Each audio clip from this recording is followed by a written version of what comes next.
Hi friends, இன்றைக்கி குட்டி பாப்பாவுக்கு செர்லாக் செய்ய போகிறோம். செர்லாக்குக்கு என்ன தேவையான பொருள்னு பார்க்கலாம். பொரி ஒரு கைப்பிடி அளவு, பாசிப்பயிறு ஒரு 50 கிராம், பொட்டுக்கடலை ஒரு 1/4 கிலோ, 1/4 டம்ளர் சுஜி அதாவது வெள்ளை ரவை.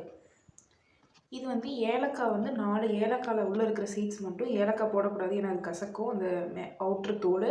இது என்னென்னா ஒரு சுள்சுள்னு ஒரு ஃபீல் கொடுக்குறதுக்காக. இது பால் பவுடர், முந்திரி, பாதாம், பூசணி விதை, ரெட் அவுல், ரோல்டு ஓட்ஸ்.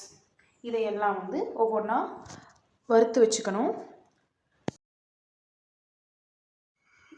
லோ ஃப்ளேமில் வச்சுட்டு கடாயில் கொஞ்சமாக நெய் விட்டுக்கோங்க.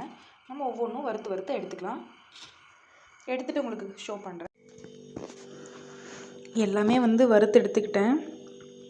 மில்க் பவுடர் ஆட் பண்ணிக்கிட்டேன், ஏன்னா அப்போ தான் ஒரு பால் வாசம் இருந்தால் தான் செர்லாக் சாப்பிட்றதுக்கு குட்டீஸ்க்கு பிடிக்கும். நம்ம பால் ஆட் பண்ணி கலக்கி கொடுத்தாலும் கொடுக்கலாம், சுடுதண்ணி ஆட் பண்ணி கொடுத்தாலும் கொடுக்கலாம். இது நம்ம எங்கே போனாலும் கொண்டு போகலாம்.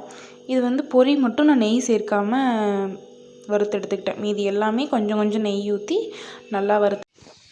இது ஃபஸ்ட்டு டைம் அரைச்சிட்டேன். ஃபஸ்ட் டைம் மட்டும் அரைச்சா பத்தாது, நிறையா டைம் அரைக்கணும். இது ஃபஸ்ட் டைம் எடுத்ததை சலிச்சிக்கலாம். ஃபைனலாக ஒரு 6-7 டைம் கடந்து அரைச்சாச்சு. இது கடைசியாக வேஸ்ட்டான இந்த மீதி இருந்ததை வச்சு அரைச்சேன். அதை நான் சலிக்கலை, அப்படியே ஆட் பண்ணிக்கிட்டேன். இது கூட மில்க் பவுடர் ஆட் பண்ணிக்கலாம்.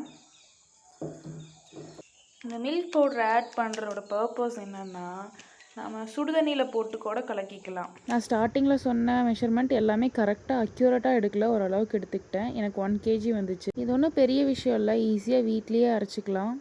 ஓகே, தேங்க்யூ, பாய் பாய்.